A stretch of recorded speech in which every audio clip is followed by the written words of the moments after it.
এই যে সুদূর নিকট অতীতে এদের গত বছর আমরা যে জগদ্দল পাথর হয়ে বসা শেখ হাসিনাকে আমরা তাড়াতে পেরেছি। প্রায় 2000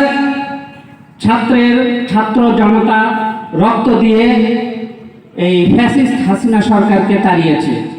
তো এই যে বাগদা ফার্মে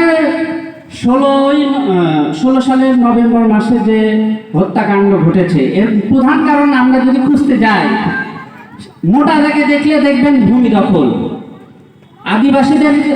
আদিবাসী যারা, তাদেরকে বলা হয় ভূমিপুত্র, ভূমির সন্তান। তারা এই অঞ্চল আজ থেকে 200-400 বছর আগে জঙ্গলে পরিপূর্ণ ছিল। তারা এগুলোকে সাফ করে উর্বর করে তুলেছে, মমতা দিয়ে, দরদ দিয়ে, ভালোবাসা দিয়ে। যখনই ভূমিগুলোকে বসবাসযোগ্য করছে, উর্বর করে তুলছে আরো জঙ্গল বিরান ভূমিকে, তখনই আমরা দেখেছি যুগে যুগে আদিবাসীদেরকে ওই উর্বর ভূমি থেকে তাড়িয়ে দিয়ে নতুন বসতি স্থাপন করেছে। আসলে এই যে ভূমি দখলের সিলসিলা, এটা জারি আছে বহু বছর, 1000 বছর ধরে।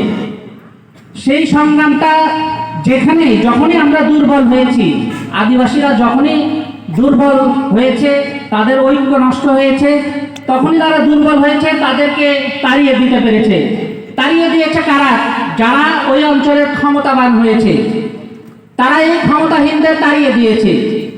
কিন্তু এই ভূমিকে কর্ষণ করেছে যারা, তাদেরকে তাড়িয়ে দিয়ে কোনো উন্নয়ন হতে পারে না।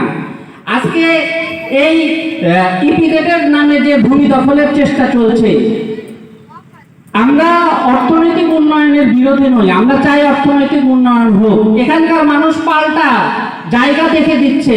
এর 5 কিলোমিটার পূর্বে আরেকটি জায়গা আছে যেখানে ইপিজেড হতে পারে, কিন্তু সেই দিকে কর্ণপাত না করে এই যে গণ অভ্যুত্থানের পরে যারা রক্তের উপর দাঁড়িয়ে এই সরকারও চেষ্টায় আছে যে এই ভূমিপুত্রদের এখান থেকে তাড়িয়ে দেওয়া, তাদের ভূমির অধিকার থেকে তাদের যে হক, তাদের যে অধিকার, সেখান থেকে তাদেরকে তাড়িয়ে দিতে চায়। আজকে এই রক্তের উপর দাঁড়িয়ে আমাদেরকে শপথ নিতে হবে, আমরা লড়াই করব, সংগ্রাম করব আমাদের নিজের অধিকারের জন্য। নিজেদের অধিকার প্রতিষ্ঠা করতে গেলে আমাদের সংগ্রাম লাগবে। সেই সংগ্রাম করতে গেলে, বিজয়ী হতে গেলে আমাদের ঐক্য লাগবে। যারা আমরা চাই যে আমাদের এই অঞ্চলে আমাদের বাপ দাদার পৈতৃক ভিটামাটি রক্ষা পাক, তাদেরকে সেই লড়াইয়ের জজবাটা হৃদয়ে ধারণ করতে হবে। আমরা সেই জায়গা থেকে বলতে চাই যে আমরা আছি। আমরা গণসংহতি আন্দোলন শুরু থেকেই এই আদিবাসীদের ভূমি রক্ষা আন্দোলনের পক্ষে দাঁড়িয়েছি। যখন আমরা দেখলাম নির্মমভাবে এই 16 সালে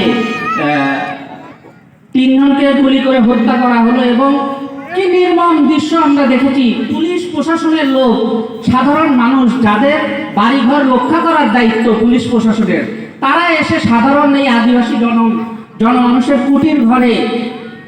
কুড়ে ঘরে আগুন ধরিয়ে দিচ্ছে। কেন? তারা ক্ষমতাবানদের হয়ে এই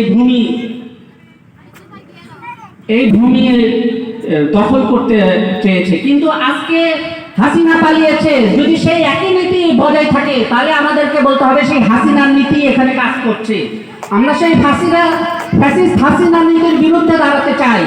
আমরা বলতে চাই এই জমি হবে এই অঞ্চলের জনগণের, যারা এই জমিকে বর্ষণ করেছে। যদি এখানে না হয়, যে চিনিকল তৈরি করার কথা ছিল, সেটা না হলে এখানকার যে যারা মালিক, আগে যারা এই জমির মালিক ছিল, তাদেরকে এই জমি ফিরে দেওয়া হোক, সেটার সাথে আমি সংহতি প্রকাশ করি। আবারও এই আদিবাসী দিবসে শুধু কথার কথা নয়, আপনারা দেখবেন ওই মধুপুর অঞ্চলে আদিবাসীদের লড়াই, সেখানে তখন যারা লড়াই করে নিজেদের অধিকার প্রতিষ্ঠা করতে পেরেছিল, সেই রকম আমাদেরও এখানে আমাদের বাগদা ফার্মে আমাদের যারা এখানকার ভূমিপুত্র, তাদেরও দরকার হবে এখানকার সকলের সাথে ঐক্যবদ্ধভাবে লড়াই সংগ্রাম করে মেয়েদের অধিকার আমরা রক্ষা করব, সেই আশাবাদ ব্যক্ত করে সকলকে আবারও সংগ্রামের শুভেচ্ছা জানিয়ে আমার বক্তব্য শেষ করছি। ধন্যবাদ সবাই।